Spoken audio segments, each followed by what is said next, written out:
And we're back in Assetto Corsa with an extra video. So this is the Lotus Exige. Is it the Exige V6 Cup, I believe? Yeah, I've never driven this car, never seen this car.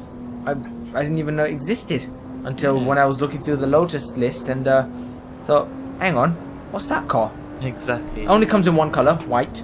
But we're not here to review this car. We're actually here to talk about the fact that there was an announcement by Kunos just last week, I believe. Wow, this car's a bit interesting. Some may be actually. excited, some may not be excited. So basically, Kunos have revealed that this game/simulator will be released on console next year, 2016, on Xbox One and PS4. Yeah, I don't think it'll go on the Wii U. I just don't think the Wii U would be able to handle it. Yeah, it wouldn't. It's But- probably just too high. It's just too intense for it. Probably. Yeah. So yeah, our thoughts. I think, yeah, we'll just go through our thoughts on it. So See okay. what happens. I've always loved console games. I'm not going to deny that.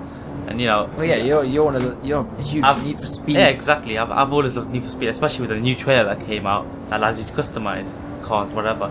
But yeah, and you've always been the Gran Turismo fan, which is a console game. Not just Gran Turismo. I mean, when I used to, I tell you, the first console game I played that was to do with racing was a Lotus Challenge on the Sega Mega Drive.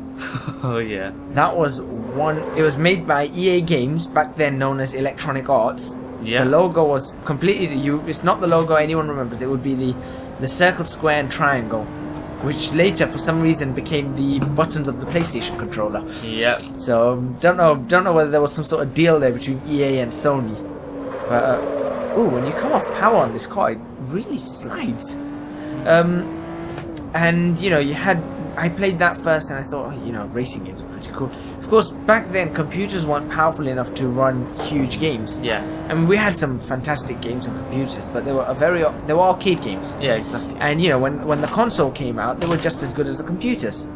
PlayStation came out, and we had a whole load of racing games and a whole load of other kind of games as well. I mean, I'm sure you remember Spyro the Dragon. Yeah, definitely.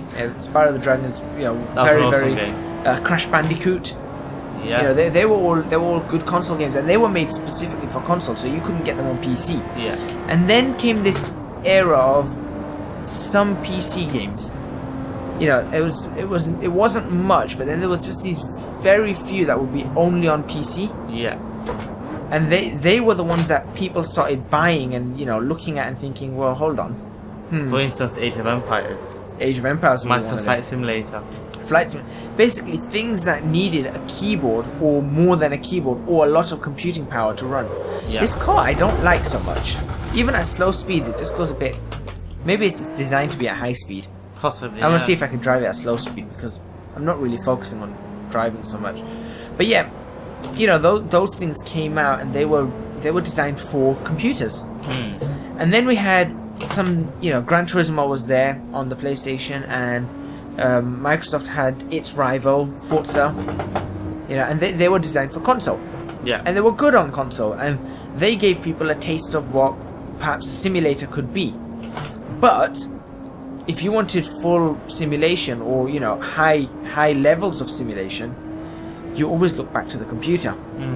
So I'm just thinking that if this goes onto console, what's it going to be like? And is it going to be the fact that to put it on console, they're going to dumb the game down a bit into, you know, a bit more arcadey to go on console? For example, maybe to rival Project Cars. Project Cars is no bad game, It's a good but game. it's no simulator. Yeah. That's for sure. It looks absolutely amazing, and it I think I would say it's better than Gran Turismo in its physics and everything, but it's definitely no simulator. It's no Assetto Corsa, it's no iRacing, it's no Live for Speed. Yeah, that's true. Right, and that's what I see with Project Cars. Now, is it that Assetto Corsa is going to follow that? Are they going to follow that because they have to compete with something like Project Cars and the limits of a PlayStation? And you know, okay, PS4 it's great. It's got lots of power. Powerful, Xbox has got lots of power, but does it have enough power to do something a computer struggles to do, or many computers struggle to do? Because I mean, look how powerful my computer is, and it still struggles Yeah. to run it like this. But it's surely, not the graphics. but surely Assetto Corsa will optimize the game for PS4. It's not about optimization. It's about simulation, and can it handle the simulation? No matter how much you optimize it, it's still got to do the same calculations. Yeah, true. See, graphics-wise, I'm sure there'd be no problem. Yeah. Graphics-wise, there'd be no problem. Sound-wise, definitely no problem. Processes and things like that. It's the whole simulation aspect, the physics, and this all of that going behind. That's what concerns me as to where, how's that gonna affect, and is it going to be like two separate games? Is it going to be Assetto Corsa on the console is like arcade, but Assetto Corsa on here is like simulation? I don't think they'll do that because that would just be silly. Exactly, that would be, in our opinion, that would be a fairly bad business move. I'm gonna go off again on this. No, I just managed to keep it on. That would be a fairly bad. Could you business imagine move. how big the market will be for Assetto Corsa then? As in, they'll gain a huge audience through the console. Well, I'll put it this way: if they make it arcadey, I'm gonna ask for a refund. After for all my early access, for all the thing that we've done through early access, and we supported it, and people do reviews on it, and people give a lot of money to it. If it does go that way, I think a lot of people will be very unhappy. Of course, but I don't think they'll go that way. That's we don't know. Sure. That's the thing. We don't know. What I do think it's going to be good for, though, is that if they're going on consoles and they need to compete with... What is wrong with this car? Maybe that's why I've never come across this car, because it's just such a bad car. I'm going to try and drive it at speed, actually, now. Right. Maybe if they go on consoles and stuff, they're going to perhaps look at weather, more weather, rain, nighttime, everything that you expect on Project Cars and Gran Turismo and Forza. Yeah. Maybe to compete with them, they'll look at that. Perhaps. Perhaps, yeah. And I think that'll be pretty good. But if they don't, then does that mean they're going to try and put all the focus in the simulation? A games console is no good for simulation.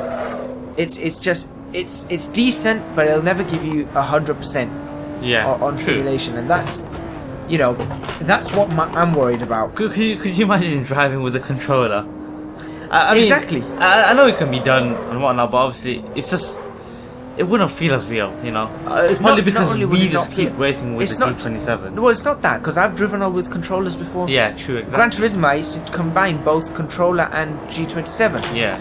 The wheel felt far better. It was just superior to it. Of course. Right? But whilst the wheel felt better, when I came into Assetto Corsa, and indeed even Live for Speed, and